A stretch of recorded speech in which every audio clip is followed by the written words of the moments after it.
Yo, aujourd'hui on va parler de ces géants, mais qu'est-ce qu'ils sont faibles. Quand un mangaka veut montrer qu'un personnage est super fort, il fait apparaître un géant, le géant se fait tuer en 2 minutes et voilà. Des faire valoir, tout simplement. Toi tu fais je ne sais pas combien de mètres de haut et tu te fais poutrer par un moustique de taille humaine. Un moustique. C'est dramatique d'être aussi faible. Vraiment. Je sais que tout le monde est d'accord avec moi et que j'ai la science infuse. On va prendre comme exemple le monstre le plus grand de One Punch Man. Son frère fait un produit. Pour le booster, il le pique. Ça devient un géant mais extraordinaire. Il arrive face à Saitama et il se fait démolir en un seul coup. Sérieusement, devenir aussi grand pour ça? Je pense que même un héros de rang B aurait pu le marave. Donc moi je trouve ça grave. Vous voulez pas me croire? On peut même attaquer Naruto. On va prendre l'exemple de Killer Bee. On a très bien vu que quand il est en forme normale, il a démonté Sasuke, et toute son équipe d'ailleurs, assez facilement. Il a réussi à contrer toutes les attaques, aucun problème.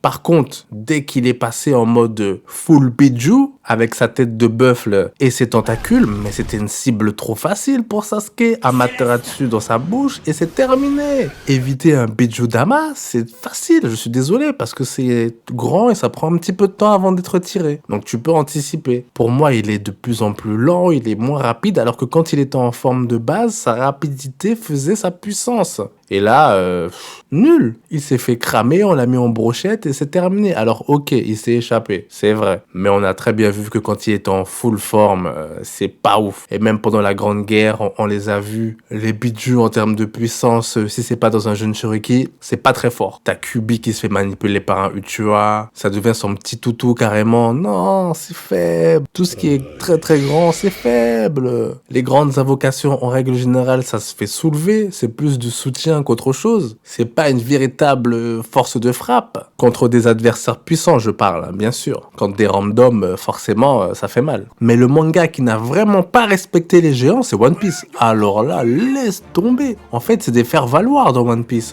On te dit, oh, eux, ils sont super puissants, tout le monde veut les cloner, tout le monde veut une armée de géants, mais ils sont claqués. Les premiers géants qu'on a vus avec Luffy, là, sur l'île, j'avais l'impression que Luffy était clairement plus fort qu'eux. Il a mis des coups de boule carrément pour les dévaster. Bon, après, c'est vrai, les deux étaient en train de se battre. Donc à ce moment-là, on connaît pas réellement leur puissance. Dernièrement, on les a vus faire une attaque extraordinaire qui a détruit un bateau, qui l'a coupé en deux carrément. Ashrodin, directement, Luffy la marave. Il lui a mis une tas pas quand il a touché à son taureau là. Il lui a mis une tas pas deux. Oh, avec un petit peu d'acquis. C'est trop. À Marineford, les géants, mais c'était juste pour montrer qu'un personnage était puissant. T'as un géant qui vient, Barbe Blanche, il le soulève, bah, il le marave. Luffy, ça met des Gear 3 directement dans la tête des géants. T'as Oz Junior là, le petit qui arrive. Déjà, il arrive hyper lentement. Tu le vois à des kilomètres. Cible facile. Cible très facile. Il arrive, Kuma il lui balance une bombe d'air. Terminé, le gars il est déjà presque mort. Ok, il a résisté, encore heureux, ils ont un petit peu de résistance. Mais il fait quand même partie de la race des géants les plus forts théoriquement. T'as Doflamingo qui lui coupe le pied comme si c'était du beurre. Il a servi un peu, mais c'est sa carcasse qui a servi. C'est son corps gisant sur le sol qui a servi. Mais sinon, il est faible. Moi je compte pas sur lui. Impossible. Donc là, on nous a teasé l'île des géants. J'espère qu'ils sont un peu plus forts, qu'ils utilisent des haki, que certains ont des fruits, que ça va commencer à être un petit peu plus badass, un peu plus...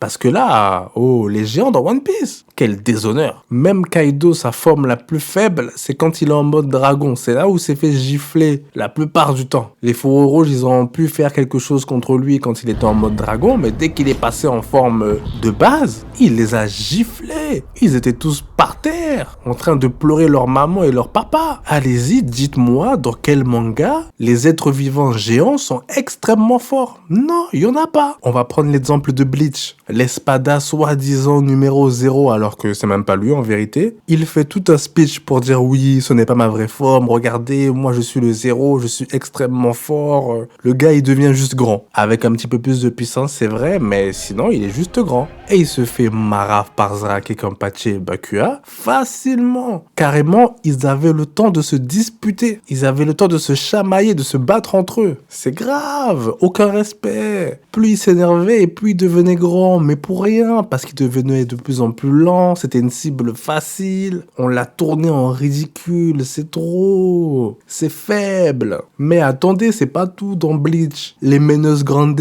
au départ, on te dit, ah, ils sont effrayants, ah, qu'est-ce qu'ils sont forts. Quelques temps plus tard, tu vois que, vas-y, ça fait des entraînements avec eux, carrément. C'est du menu frottin, ça les découpe en petits morceaux, mais non. Komamura, là, dès qu'il fait son bankai et qu'il y a un géant juste derrière lui, c'est nul. En plus, dès que le géant se fait toucher, lui aussi il se fait toucher. Donc c'est encore plus nul. C'est lent et c'est même pas puissant. C'est une dinguerie comment son bankai, il est nul à chier. Encore une fois, t'es juste une cible facile. Moi, je me bats contre lui, j'attaque directement son bankai et c'est terminé. Les numbers, encore présentés comme des monstres assoiffés de sang. En fait, c'est juste des clowns. Ok, Luffy s'est mis en Bombman pour pouvoir les mettre KO. Mais en vérité, ils sont faits. Même Franky avec son laser peut les détruire.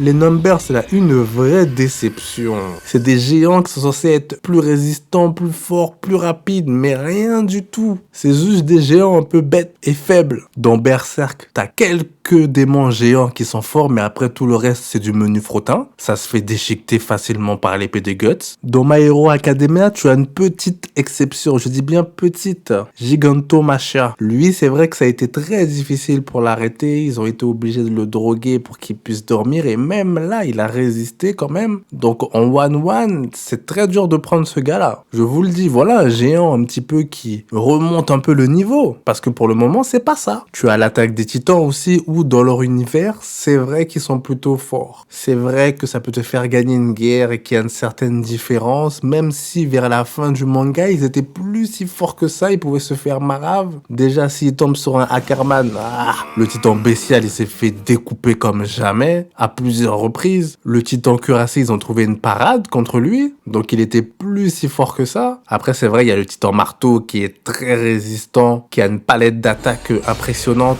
Lui, il relève un peu le niveau avec le titan colossal. Le gars, il peut carrément créer une mini-bombe atomique. Avec la chaleur, je peux même pas t'approcher de lui. Donc, les deux là, ils relèvent vraiment le niveau. Dans les mangas, en règle générale, aucun respect pour ce qui est grand. Tuer des holos qui fait 3 fois la taille d'un humain, 4-5 fois même. C'est devenu trop facile. On n'a même pas peur. Quand tu vois quelque chose de grand, tu peux être sûr que ça va se faire décimer. El Paradise, pareil. Tu vois des êtres un petit peu géants qui arrivent et directement, ils se font tuer. C'est des PNJ. Même les méchants qui sont censés être les plus forts sur cette île, quand ils se transforment, ils ont l'air d'être encore plus faibles. Donc non, ça c'est pas bon. T'as trop de personnages, ils sont en forme normale, ils sont extrêmement forts, mais dès qu'ils commencent à grandir, à faire des choses un petit peu, voilà, ils sont nuls. C'est comme Moria, il a commencé à absorber des âmes, il est devenu une cible facile. Le gars, il s'est pris des coups de poing dans le ventre, il a tout recraché. Alors que avant ça, avec son ombre là, il arrivait à niquer Luffy. Donc à un moment donné, les formes géantes pour rien, là, faut arrêter. Hein. Même Big Mom, qui a voulu une armée de géants, la fille, elle avait 5-6 ans, elle les a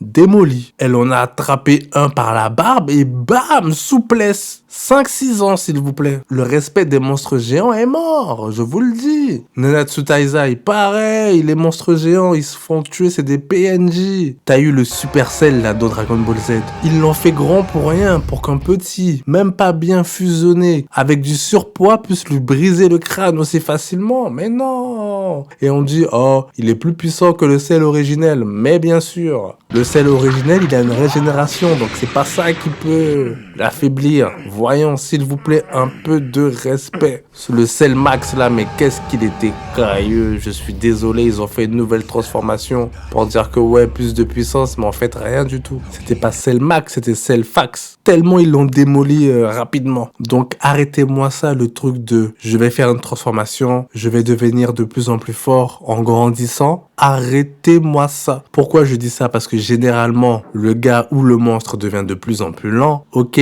généralement, il a un petit peu de puissance, mais c'est tout. Il est de moins en moins intelligent, c'est un bourrin. Et il se fait avoir, hein. On lui attache les pieds pour qu'il tombe. On lui envoie une drogue directement dans la bouche. Pourquoi? Parce qu'il est grand et que sa bouche elle est grande. Non, franchement, dites-moi, qu'est-ce qui est géant et fort? Et même quand tu as un manga où il y a que des géants, genre Kaiju, je suis sûr que c'est celui qui est le plus petit qui démonte les gros. Des exemples, j'en ai plein dans plein de mangas, mais on va pas tous les citer quand même. Voilà, c'est tout ce que je voulais dire, hein, tout simplement.